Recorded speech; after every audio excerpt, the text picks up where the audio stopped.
Welcome to the first episode of our podcast, in which today we're going to be discussing the perception of time in terms of psychology and some other lenses. So, first we'll introduce ourselves. I'm Andrew. I'm a biology major, a psych and philosophy minor.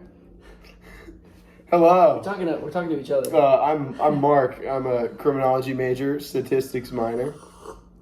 I'm Luke. I am a sophomore. I am a psychology major, and that's all. All right, great. Alrighty. So we've clearly got some necessary credentials to be discussing this topic. So I'm going to go over this article first by Block and Gruber. And basically, they were looking at the continuity of time and how the interval between things we perceive can alter how we perceive them. So, for example, think about when you hear a song, right? And this is interesting. So they would play the first 5 notes of one of those famous Beethoven songs. I don't know which one. And depending on like the interval of time that they played between each note, it was like, I have the exact number here. I'll take a look. So if they play the first 4 notes of Beethoven's Fifth Symphony, and if they're played at an interval of 3 to 5 seconds between each note, it's unrecognizable. But if it's less than 3 seconds between each note, people will recognize it. Interesting. Even though it's like a different time interval than the actual song. Yeah. So like basically, there's enough space between each note for it to not be like continuous in your brain and like recognize it. Mm-hmm. Do you know if it's varied, if it's the same time between each note, or if it's varied? It was consistent. Okay. So it'd be like 3 seconds, 3 seconds, 3 seconds, 5 seconds, 5 seconds, Yeah. 5 seconds. But I feel like 3 to 5 seconds. That's a long time. Yeah, it is. Especially like in music. But it's weird that like I feel like then 2.5 seconds it would be recognizable. That's kind of funky to me. There's so like a 3 is threshold. kind of a threshold. Yeah. Mm-hmm. And then a more interesting application of that, because then that's just people will be like, oh, I don't recognize that melody, or I do. But what they did was they did the same thing with like a pictures, like frames of someone walking. Right, so like you know how like you can flip between pictures really fast. And Yeah, that's how movies or whatever work. And I don't have. They didn't explicitly say the intervals between the frames. But what would happen is if there was enough time between each interval, it was like they couldn't even say what. They didn't know what happened. They would say like something occurred. It was weird, like they couldn't, like, it was unrecognizable that the man was walking. They just said he went from point A to point B. Yeah. It was like there's enough space between the frames that the brain couldn't, like, make it an action, I guess. It's kind of weird. Yeah. Really? That's interesting. That's right. Wait, so what's the context of the photos? Is it just like a big space and a person walking across the frame? It was like multiple frames of the guy moving and walking, and like it was either like that guy, like he is walking, he walked from there to there. So like it was like knowing it was like actively walking versus being like, oh, I know he walked from there to there because like logically the guy moved from one part of the screen to the other, but they weren't perceiving him like actively. Mm-hmm. They were perceiving his action because of the outcome rather than the action itself, I guess. Yeah. Which is weird. And so the whole first article is basically kind of messing with intervals between events and how that can kind of change the linearity of the things we perceive, and then how we judge time, like discrete distances. So like this law is that, from seconds to years, judgments of relatively short intervals are lengthened, and judgments of relatively long intervals are shortened. Can you say that again? Yeah. So from seconds to years, the same law holds. Judgments of relatively short intervals are lengthened, and judgments of relatively long intervals are shortened. Okay. Yeah. So it's like a year shortened, but then a second is... Yeah, so application-wise, do you guys think this holds to be true, like day-to-day? Like, I feel like that just, in terms of being able to estimate accurately, that makes the most sense, because I feel like periods of time that Undershoot you're versus trying to overshoot. estimate, you'll rarely encounter very, very short or very, very long periods of time. Yeah. It'll usually be somewhere in the middle. So you kind of default towards the middle. Yeah. putting it closer to the Yeah. middle. Interesting. But like that also, like a second versus a year is such a huge Yeah. time difference. Mhm. It'd be interesting to know where the threshold is, I don't, where it begins to be shortened. I don't even think that'd be the same part of your brain. Like judging like a second versus a year. Yeah. Because the type of information you use to make that, like if you're like trying to guess Like, how you many can't seconds judge have passed. a year. Yeah, you know? a year you think you're not even perceiving the time. It's with like events, I feel like. Yeah. Yeah. This all reminds me, I like once watched this video about like the slowest tempo you can make music at, in which you can like keep a rhythm. Yeah. And it's like eventually it gets too slow where like your brain is not able to keep a rhythm within like the time. How do you remember the I think it's like BPM? 17 BPM. That's weird. Or like, so it's like something low. Yeah. And then it would just be That's like very low. But I mean, you could definitely keep the rhythm of something at like 30 BPM. Mhm. But I don't feel like that would be like it wouldn't be pleasure pleasant. enjoyable to listen Yeah. to. Like that would definitely sound like garbage. It's like there's like a point at which like your mind kind of just like is able to like lose track of like the consistency of like time, I guess. Yeah. And I feel like that in itself is just a very short period. Because it's not like we go around like, unless like you're like counting. Yeah. But that's like different.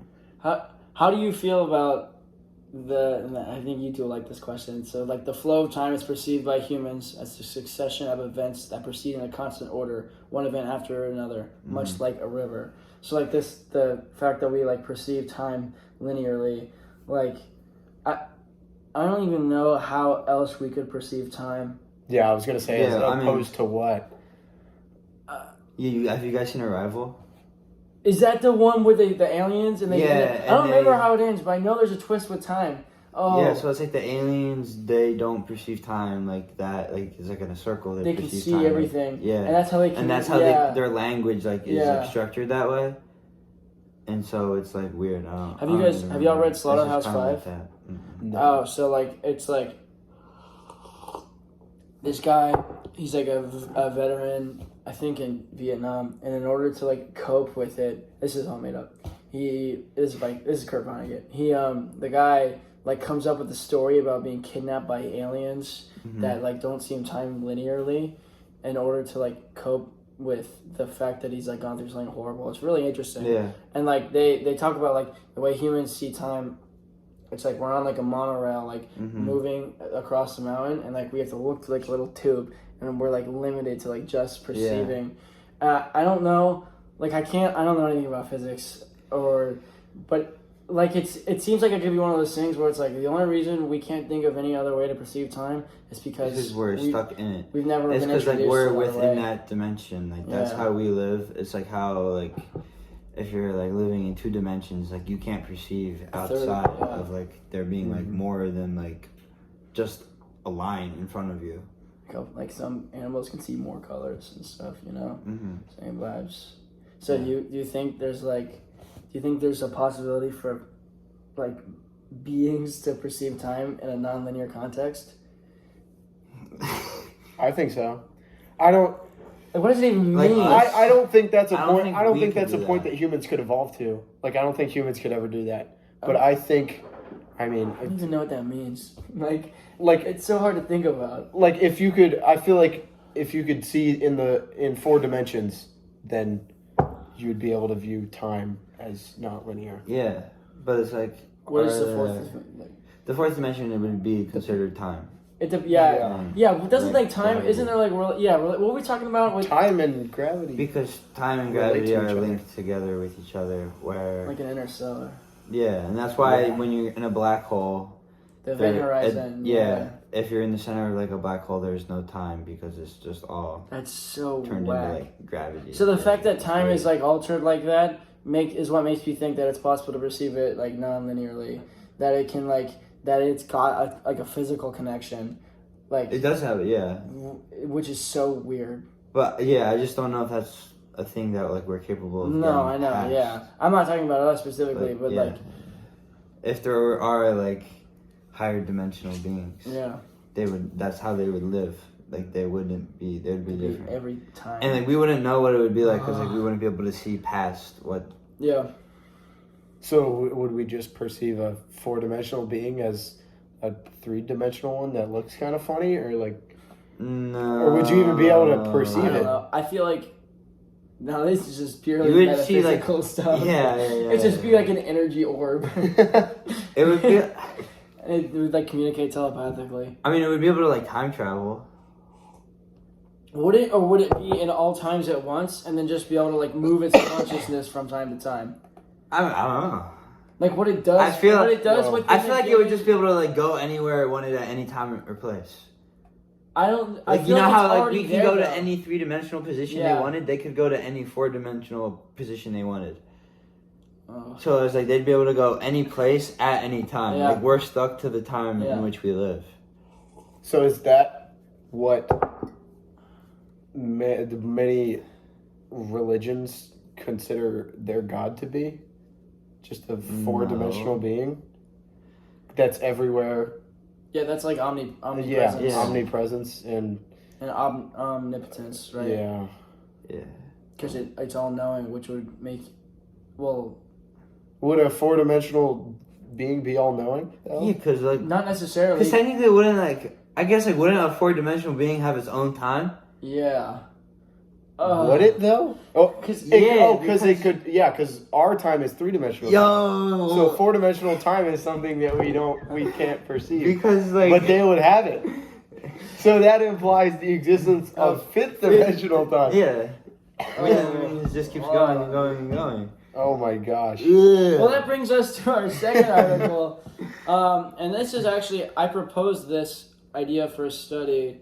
And of course, it's already been done. I haven't thought about that. That's crazy. But this article, they basically tried to like use sensory deprivation to like alter how people like perceive time, as if we're not bad enough at it. They had them go, Mhm. you know the ones where It's like you put your the body pen- temperature Yeah. and their salt. Well, they and didn't. it's They didn't. They completely didn't do dark. anything with like physical, like altercation. Like not like they didn't put them in water or anything. Oh. But they did this concept. It's called a Gansfeld, and it's like sensory homogenization, basically, where they you like look at like a wall that you're so you can do it 2 ways. We've seen this before. They put the ping pong balls in someone's ball or eyes and tape it there with your eyes closed, and you can't like see anything, and it's like ultra dark.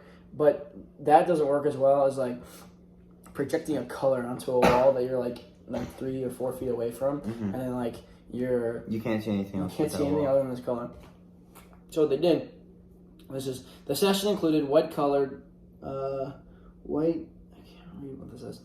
White color chamber with the eyes closed for 5 minutes, followed by 10 minutes of illuminating the room with color. After which, a short report of subjective experience was collected using a brief questionnaire. This was followed by 5 additional minutes of immersion in white light with closed eyes.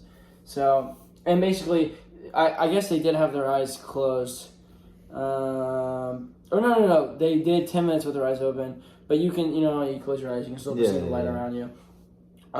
So basically, this data is boof, in my opinion. It's ridiculous because first of all, they took every single person that they were talking about in this experiment it's like a experienced meditator.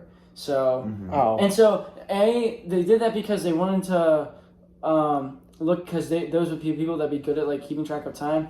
But I think what they accidentally did is get a demographic of people that are really into like spiritual things and like just very like it's this is not like generalizable knowledge at all. Like they interviewed them and they said this is the kind of stuff they said, like it felt as if more time had passed. Time was expanded. I perceived more the passage of time as time passes. So it's just a bunch of ethereal, garble that they kind of reported. But it was really interesting, some of the stuff they said. So, and this was the big one that I thought was interesting. There was no focus on time.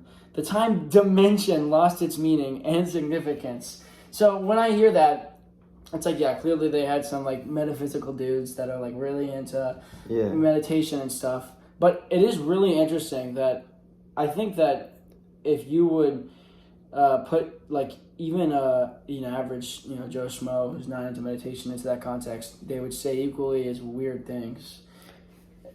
I guess. Definitely. It sounds like from those quotes, it sounds like the people that did it had a very positive experience with it. Probably just because it was only, 15 minutes total? It was 20 minutes, yeah. But I know there's a lot of instances, like I've seen a video of this guy who decided to put himself in a all-white room with the lights on for, I don't know, it might have been 3 days. He only made it like a day or two. But you perceive time as moving so much quicker and it's so off-putting and so disorienting because it's just light. Because the original way humans perceive time was by the sun. So when you don't have that and it's constant light all the time and you have nothing to like keep yourself occupied with, you perceive time as much slower. And if it's for 20 minutes, I feel like it's easier to like evaluate it from a more curiosity and from more of a stance of inquisitiveness. Yeah, like, but if you're in there for like 3 days, why would you feel like 12 hours have passed and you're like, oh, like I'll be out in a little bit, and then you're not out, and then you just start going crazy. It messes with everything. So I feel like the amount of time that you do it factors into how you feel about it. Yeah. Which also, then in that sense, I disagree. Like, obviously, I didn't experience it, so I can't speak on it necessarily. But I feel like, the time dimension. What did it say? The time dimension lost its meaning.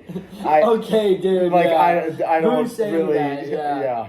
That's kind of ridiculous. But I mean, at the same time, that sounds like something that someone very spiritual would say.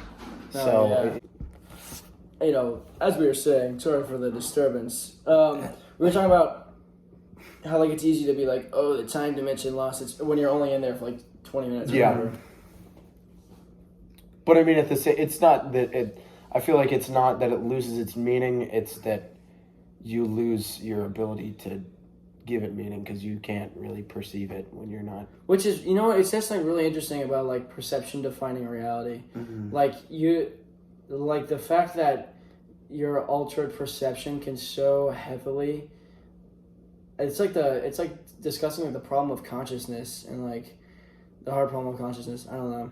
It's really like this kind of experiment is really interesting. And there's something similar. Have you heard of that room, like the quietest room in the world? Mm-hmm. And it's like negative decibels. I've heard of that, yeah. People, like the longest someone's made it in there's like 15 minutes. Yeah, people go crazy. Spaz out. That's crazy. I mean, I totally understand that. Like, if you've ever been in like any sort of like music studio environment or any room that's got like acoustics, like soundproofed, you can feel. I was gonna say you can hear the absence of noise, but you can kind of feel that it's so much quieter than a normal room. And I couldn't imagine that room that's like it's in like as Australia. quiet as possible. Lack of vibrations from everything. I feel like and that even definitely affects like other systems. And especially if you make noise and you can't really hear it like you normally can, I couldn't do. Yeah, I would fold after like 2 minutes in that room. Yeah.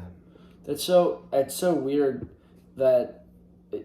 Like the way that we perceive time, like, what I think about sometimes, and I guess I think about like other organisms, like species, and I'm like, and I don't know why, but like time perception is like proportional to the size of an animal to me. So like if I see like an ant, I'm like, man, like is a day for me like a year for him, and like I don't, do you get what I'm saying? And I don't know why I make the assumption because it's small.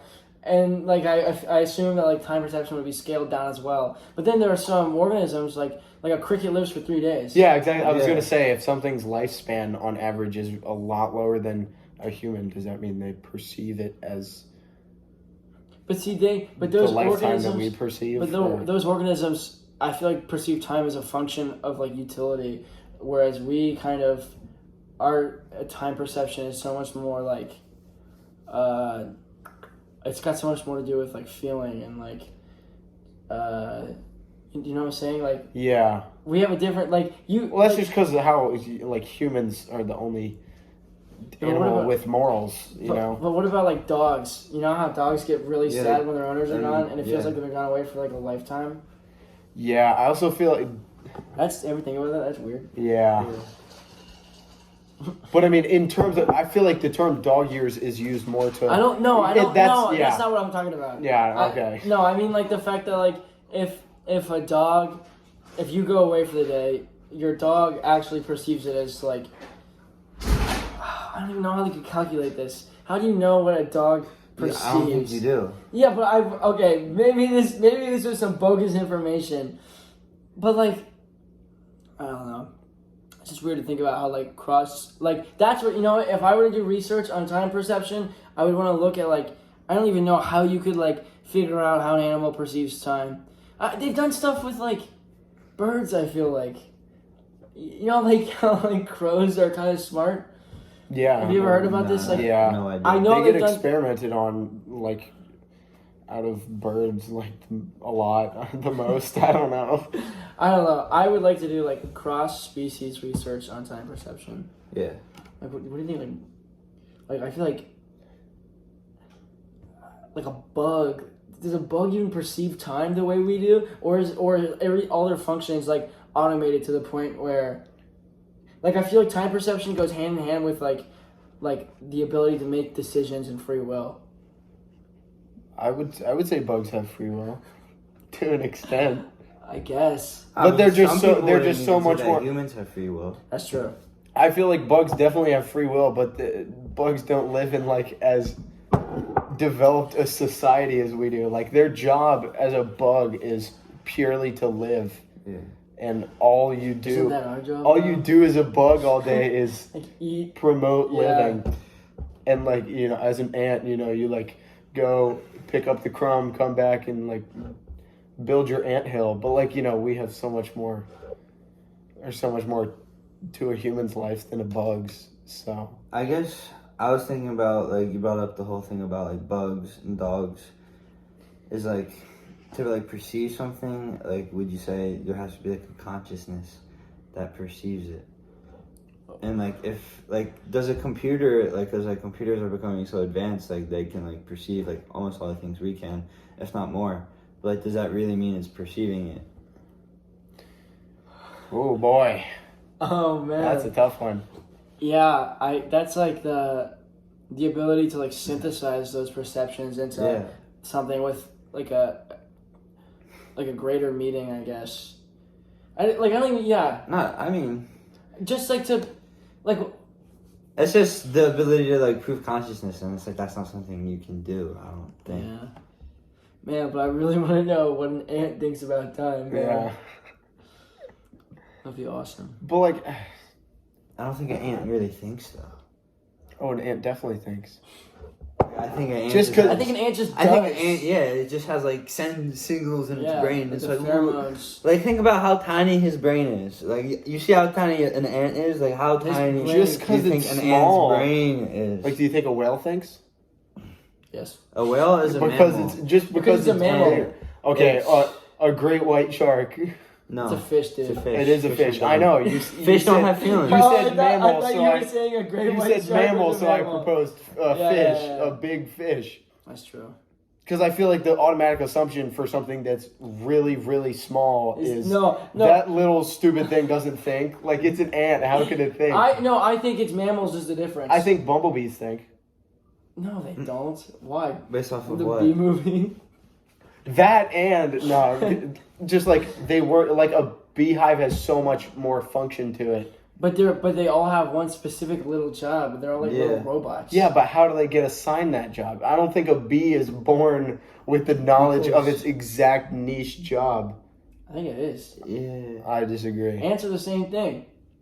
Yeah. Ants are literally exactly. They have like super complex colonies. Insects, like, yeah. I understand. That's what I think. I don't think you can create such a complex colony if There's no thinking. if there's no thinking and certain members of it are just every member of it is just born with this exact role and all they know is to carry it out, and if they they cannot deviate from it whatsoever. Because like for example, in the case of an ant colony, if someone steps on the anthill and kills like all of the I don't know the roles. All of the worker all ants. the retriever ants, what are they gonna do? Obviously the ants are gonna adapt and pick up that slack, I think. I'm pretty sure the queen is the one there a that queen ant? Yeah. I don't know if I know there's No, a queen there is. bee. There's a queen ant. Also. Dude, so do you think like the queen insect is higher of like? Do you think it can perceive time? The queen ant is the only one that. I think that's time. how it works. I don't know. No. We digress. Yeah. I was gonna say No, yeah. before like we went off in this tangent, like you were talking about just like they were like, oh, like time slowed down, like while I was like looking at the wall. It's like when you're like in a like long car ride and like you get really bored and the time just moves so slow. You're understimulated. And yeah, it's kind of like that. Yeah, that's so interesting, and it's always baffled my mind how like, okay, this is an example. Like, if I'm at the end of spring break, so to speak, and it's like Saturday, or even if it's like Friday of spring break, and I'm like, ooh, I still got like Friday and Saturday, and like, but then if it's like the last Friday in summer vacation, like it feels so, it like that amount of time, like the denominator that it comes from, like, it's like relative to everything else that it's in, you're saying. And it's crazy how like the same thing, given the context, can feel so different. I don't know. I've like thought about since I was little, like with summer vacation, like because I would always be like, we used to like trick myself into getting through the week and like. Yeah, no, I would do that on Friday. I'd be like, okay, I need to make sure I slow down. Yes, for yeah, this whole weekend, dude, that's what until I'm trying to Monday. do. Like, chill. It's crazy. It also like all this whole thing's been about perception of time, but and like obviously. You're going to talk to someone in that experiment, like you talk to someone after they complete it to see how they perceived it.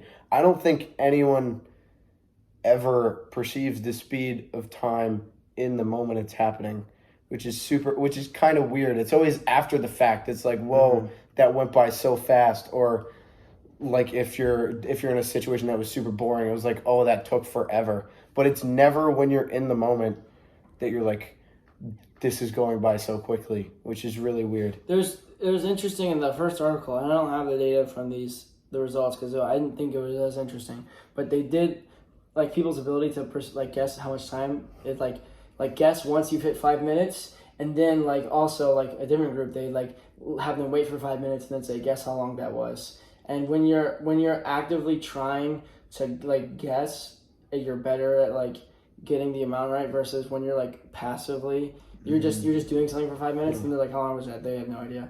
And so it's interesting that like if you know that you have the objective of like estimating how much time has passed, you'll be good at it. But we do not function trying to calculate how much time is going by in most cases, unless that's like an operative part of some sort of goal. I also think like that in most situations that's not something a human really needs to do. Yeah, is be able to estimate. I think. I can't speak for humans thousands of years ago, but I think that might have been a little bit more helpful in the hunter-gatherer days, but I just think that's really not, it doesn't have any sort of priority today. Because, I mean, today everything's on a schedule, and like when I go to class, I'm not like, oh, this is a 55-minute class, I need to get up and leave at 55 minutes no matter what everyone else does. I just follow everybody else. Yeah. Really makes you it's like, oh no, it's cloudy today. I guess I just need to count really well and like be super on time with my counts. It's just like the development of clocks has eradicated. There's no need for that at all. So I feel like humans are going to continue to get worse at that. Yeah, because the meditators in this group, so they were using things like their breathing to like keep track of how long has passed because they know how long, like how a breath should feel. It was so weird. And I guess I'll finish the podcast on this one thing that one of the meditators said. One of the subjects, I don't know why they chose people that meditate. This is what he said. Concerning time was not fast or slow, but I was firm with myself. There was absence of time, but I was setting my own time. For example, with my breath or my sensations. Thus, it was set on the present. It was just what it was. Like, that's so lame. Like, that's just a fancy way of saying, I don't know how long it was. yeah, really. He just didn't know, and he didn't want to say anything stupid. He was it just was what it was. Like, all right. Well, anyways, this concludes the first episode of our podcast. Maybe the last, maybe not. We'll see. We hope all of our listeners out there enjoyed and learned something today.